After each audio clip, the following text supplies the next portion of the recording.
अस्सलाम वालेकुम दोस्तों। 11 सितंबर सन 2001 एक ऐसा स्याह दिन जिसने पूरे अमेरिका को हिला कर रख दिया, बल्कि मेरा यह कहना गलत नहीं होगा कि इसने पूरी दुनिया को हिला कर रख दिया। इस हादसे को गुजरे हुए 23 साल हो चुके हैं, लेकिन आज भी इस हादसे का असर हमारी ज़िंदगियों पर नज़र आता है। एक दिन में 4 प्लेन हाईजैक किए गए और इन 4 प्लेन को 4 अलग अलग जगहों पर तबाह कर दिया गया। दोस्तों, मैं बात कर रहा हूं 9/11 की। किस तरह इन प्लेन्स को हाईजैक किया गया और किन किन जगहों पर तबाह किया गया, और इस हादसे के पीछे का मास्टरमाइंड कौन था, या फिर ये कोई हुकूमती साजिश थी।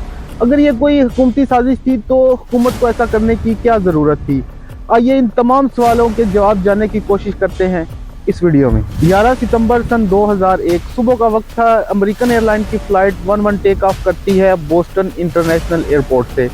इस फ्लाइट में 81 पैसेंजर और 11 इस फ्लाइट के क्रू मेंबर हैं। इस फ्लाइट की डेस्टिनेशन है Los Angeles. Flight take off होने के ठीक 15 मिनट के बाद पता चलता है कि ये प्लेन हाईजैक हो चुका है। इस फ्लाइट के 5 पैसेंजर ही इस प्लेन को हाईजैक कर लेते हैं। इन 5 पैसेंजर में से एक पायलट भी है जिसका नाम अता है। ये हाईजैकर पायलट प्लेन को वर्ल्ड ट्रेड सेंटर की तरफ ले जाता है और इस प्लेन को क्रैश कर देता है। दोस्तों, ये पिक्चर जो आप देख रहे हो, देखने में तो आपको ये नॉर्मल सी पिक्चर लगेगी, लेकिन ये कोई आम या नॉर्मल पिक्चर नहीं है। इस पिक्चर के राइट साइड पे देखोगे तो आपको वही प्लेन नजर आएगा जो वर्ल्ड ट्रेड सेंटर में तबाह हुआ था, क्रैश हुआ था। प्लेन क्रैश होने से कुछ ही सेकंड पहले ये पिक्चर ली गई थी और कुदरती तौर पर ये पिक्चर कैमरे में कैप्चर हो गई। ये प्लेन क्रैश होता है सुबह के 8:46 पर। यह प्लेन क्रैश होते ही इसके आसपास के लोग, मीडिया वाले, बिल्डिंग्स वाले शॉक में थे। इनको अपनी आंखों पर यकीन ही नहीं आ रहा था कि ऐसा भी कुछ हो सकता है। सारे न्यूज़ चैनल वालों ने इस न्यूज़ को लाइव कवर करना शुरू कर दिया था। पहले तो यूएस गवर्नमेंट को लगा कि ये कोई कुदरती हादसा है, शायद पायलट को हार्ट अटैक आया हो जिसकी वजह से उसने प्लेन को क्रैश कर दिया। लेकिन इसके सिर्फ 17 मिनट के बाद पता चलता है कि यूनाइटेड एयरलाइन की फ्लाइट 175 को भी हाईजैक कर लिया गया है और इस फ्लाइट को हाईजैक करने वाले पहले की तरह 5 ही हैं। ये हाईजैकर इस प्लेन को वर्ल्ड ट्रेड सेंटर की दूसरी बिल्डिंग में क्रैश करते हैं। पहला क्रैश होते ही यूएस प्रेसिडेंट जॉर्ज बुश को खबर दी गई थी, लेकिन ये इस वक्त फ्लोरिडा के एक स्कूल का विजिट करने के लिए जा रहे थे। और फिर जब दूसरा प्लेन क्रैश हुआ, इस टाइम पे जॉर्ज बुश बच्चों की क्लासरूम में बैठे हुए थे। इस क्लास में इस टाइम पे एक रीडिंग एक्सरसाइज चल रही थी। इतने में जॉर्ज बुश के चीफ ऑफ स्टाफ रूम में दाखिल होते हैं और इनके कान में कहते हैं कि अमेरिका इज अंडर अटैक। लेकिन अगले 7 मिनट तक जॉर्ज बुश इसी क्लासरूम में रहते हैं। टीचर और बच्चों के साथ पिक्चरें बनवाते हैं और बच्चों को कम्प्लीमेंट भी करते हैं।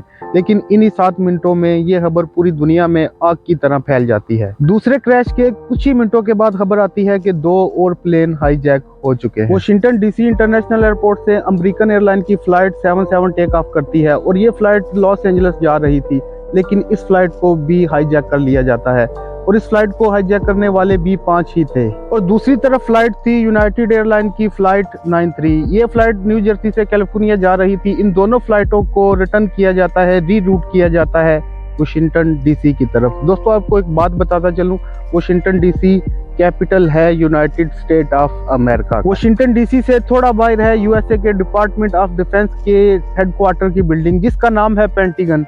फ्लाइट 77 को हाईजैकर इस बिल्डिंग की तरफ मोड़ देते हैं और क्रैश कर देते हैं। सुबह के 9:37 पर पेंटागन की बिल्डिंग पर तीसरा क्रैश होता है, जिसकी वजह से इस बिल्डिंग को काफी नुकसान होता है। वर्ल्ड ट्रेड सेंटर की दूसरी बिल्डिंग जिसमें दूसरा प्लेन क्रैश हुआ था, प्लेन क्रैश होने की वजह से बिल्डिंग में काफी तेज आग लग गई थी, जिसकी वजह से बिल्डिंग का स्ट्रक्चर काफी कमजोर हो गया था, जिसकी वजह से ये बिल्डिंग कोलैप्स कर गई 10 बजने से 1 मिनट पहले। और फिर इसके थोड़ी ही देर के बाद वर्ल्ड ट्रेड सेंटर की दूसरी बिल्डिंग भी कोलैप्स कर गई, जिसमें पहला प्लेन क्रैश हुआ था। यूनाइटेड एयरलाइन की फ्लाइट 93 ये चौथा और आखिरी प्लेन था जो कि हाईजैक हुआ था। इस प्लेन का टारगेट था व्हाइट हाउस या फिर कैपिटल हिल की बिल्डिंग। दोस्तों, इस प्लेन का असल टारगेट तो नहीं पता चल पाया कि एग्जैक्टली ये प्लेन किस जगह पे क्रैश होने वाला था, क्योंकि ये प्लेन पहले ही एक खाली खेत में क्रैश हो गया था।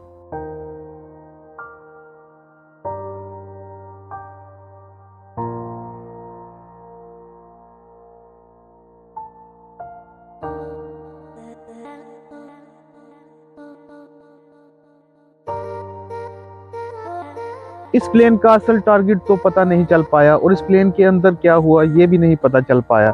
लेकिन इस प्लेन का असल टारगेट एक खाली खेत तो नहीं हो सकता।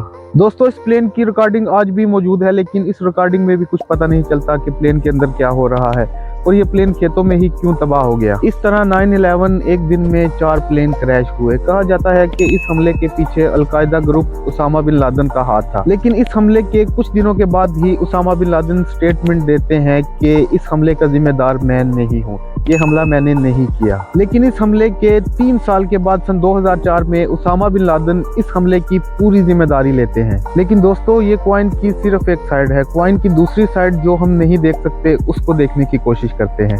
दोस्तों वर्ल्ड ट्रेड सेंटर में दोनों क्रैश होने के बाद बहुत से लोग वहां पे जमा थे और लाइव कवरेज भी चल रही थी। बिल्डिंग कोलैप्स करने से पहले लोगों ने वहां पे बम की आवाज सुनी, उसके बाद बिल्डिंग कोलैप्स करी। I think a bomb went off in the lobby first, then a plane hit the building, then another plane hit the other building, and but one. I heard a big explosion. I don't know what's going on. Sometimes look out my window. It's a building complex, so you can see the other side of the building. It started going into smoke. We were in the World Trade Center in the first building and escaped through the lobby where they report they believe there was a bomb in the lobby. And as we were coming out, we passed the lobby. There was no lobby. So I believe the bomb hit the lobby first. दोस्तों जरा इस बात को सोचो कि plane crash होने के बाद भी बिल्डिंग अपनी जगह पे खड़ी थी। अगर बिल्डिंग गिरनी होती तो प्लेन क्रैश होते ही बिल्डिंग गिर जाती, लेकिन जब लोगों ने वहां पे बम की आवाज सुनी उसके बाद बिल्डिंग कोलैप्स करी। ये बात डोनाल्ड ट्रंप ने भी कही थी।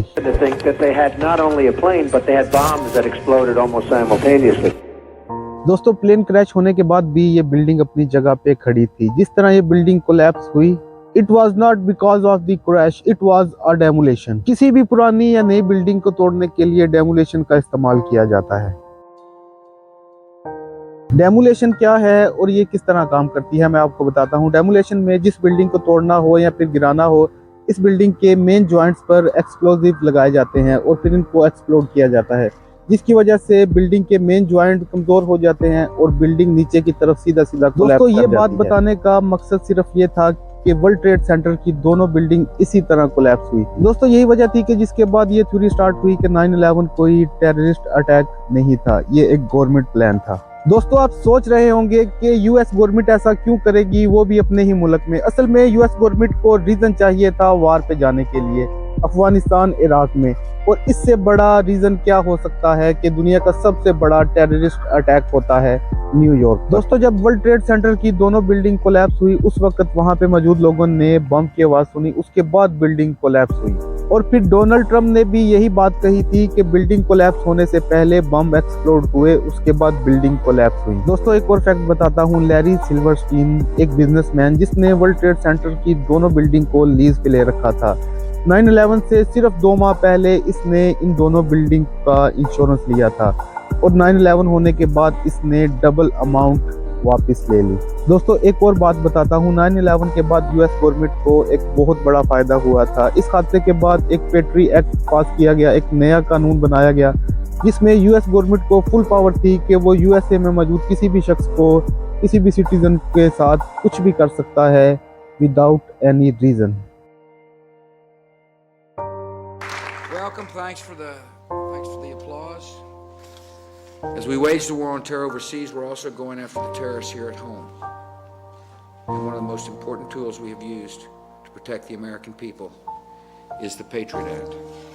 दोस्तों बहुत से लोगों को लगता है कि 9/11 अटैक यूएस गवर्नमेंट का ही प्लान था और इस अटैक की प्लानिंग 20 से 30 साल पहले की जा रही थी और कहीं ना कहीं किसी ना किसी सूरत में दुनिया के माइंड में भी इंस्टॉल किया जा रहा था।